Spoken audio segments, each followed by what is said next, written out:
উচ্ছেদৰ কথাখিনিতো উচ্ছেদটো ন্যায়সংগতভাৱে হৈছে নহয়।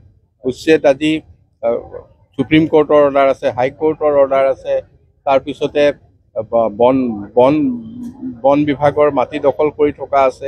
গতিকে সেইখিনিতো হৈছে আৰু কোনোবা যাৰ মৃত্যু হৈছে আমি দুখ প্ৰকাশ কৰিছোঁ। প্ৰকৌশল পৰিয়াললৈ সমবেদনা জ্ঞাপন কৰিছোঁ আৰু তেনে ধৰণে ইয়াত নহওক সেইটো আশা কৰিছোঁ। কিন্তু আজি দুজন মন্ত্ৰীয়ে কৈছে যে ৰাহুল গান্ধী আহি কালি উচতনিমূলক মন্তব্য দিয়াৰ বাবে আজি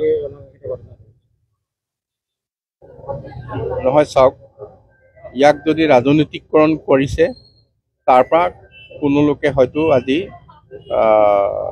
এইটো ভোগ কৰিব লগা হৈছে। গতিকে এইটো এটা নীতিগতভাৱে হোৱা কাম, তাত ৰাজনৈতিকভাৱে ইয়াক যিটো আমি কওঁ যে হেণ্ডলিং কৰা উচিত নহয়। উচ্ছেদৰ জৰিয়তে ধৰ্মীয় সংখ্যালঘু লোকক টাৰ্গেট কৰা হৈছে, একো কৰা হোৱা নাই। এতিয়া চৰ্চা চলি আছে। একো ধৰ্মীয় সংখ্যালঘুলৈ লোৱা হোৱা নাই। চৰকাৰী মাটিত দি আছে সেই তেওঁলোকৰ ওপৰতে উচ্ছেদ হৈছে। উচ্ছেদৰ কথাখিনিতো উচ্ছেদটো ন্যায়সংগতভাৱে হৈছে নহয়। উচ্ছেদ আজি সুপ্ৰিম কোৰ্টৰ অৰ্ডাৰ আছে, হাইকোৰ্টৰ অৰ্ডাৰ আছে, তাৰপিছতে বন বন বন বিভাগৰ মাটি দখল কৰি থকা আছে। গতিকে সেইখিনিতো হৈছে আৰু কোনোবা যাৰ মৃত্যু হৈছে আমি দুখ প্ৰকাশ কৰিছোঁ। প্ৰকৌশল পৰিয়াললৈ সমবেদনা জ্ঞাপন কৰিছোঁ আৰু তেনে ধৰণে ইয়াত নহওক সেইটো আশা কৰিছোঁ। কিন্তু আজি দুজন মন্ত্ৰীয়ে কৈছে যে ৰাহুল গান্ধী আহি কালি উচতনিমূলক মন্তব্য দিয়াৰ বাবে আজি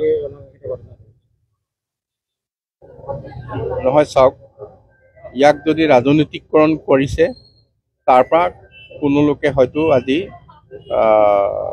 এইটো ভোগ কৰিব লগা হৈছে। গতিকে এইটো এটা নীতিগতভাৱে হোৱা কাম, তাত ৰাজনৈতিকভাৱে ইয়াক যিটো আমি কওঁ যে হেণ্ডলিং কৰা উচিত নহয়। উচ্ছেদৰ জৰিয়তে ধৰ্মীয় সংখ্যালঘু লোকক টাৰ্গেট কৰা হৈছে, একো কৰা হোৱা নাই। এতিয়া চৰ্চা চলি আছে। একো ধৰ্মীয় সংখ্যালঘুলৈ লোৱা হোৱা নাই। চৰকাৰী মাটিত দি আছে সেই তেওঁলোকৰ ওপৰতে উচ্ছেদ হৈছে। উচ্ছেদৰ কথাখিনিতো উচ্ছেদটো ন্যায়সংগতভাৱে হৈছে নহয়।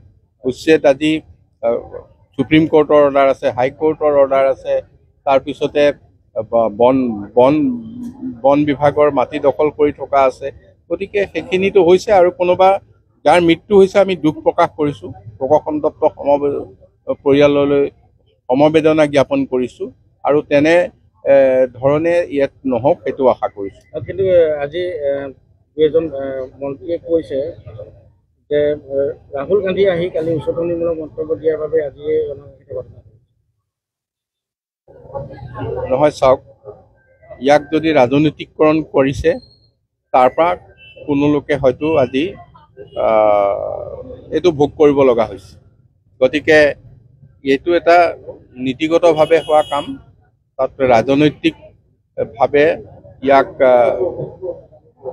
যিটো আমি কওঁ যে হেণ্ডলিং কৰা উচিত নহয়। উচ্ছেদৰ জৰিয়তে ধৰ্মীয় সংখ্যালঘু লোকক টাৰ্গেট কৰা হৈছে, একো কৰা হোৱা নাই। এতিয়া চৰ্চা চলি আছে। একো ধৰ্মীয় সংখ্যালঘুলৈ লোৱা হোৱা নাই। চৰকাৰী মাটিত দি আছে সেই তেওঁলোকৰ ওপৰতে উচ্ছেদ হৈছে।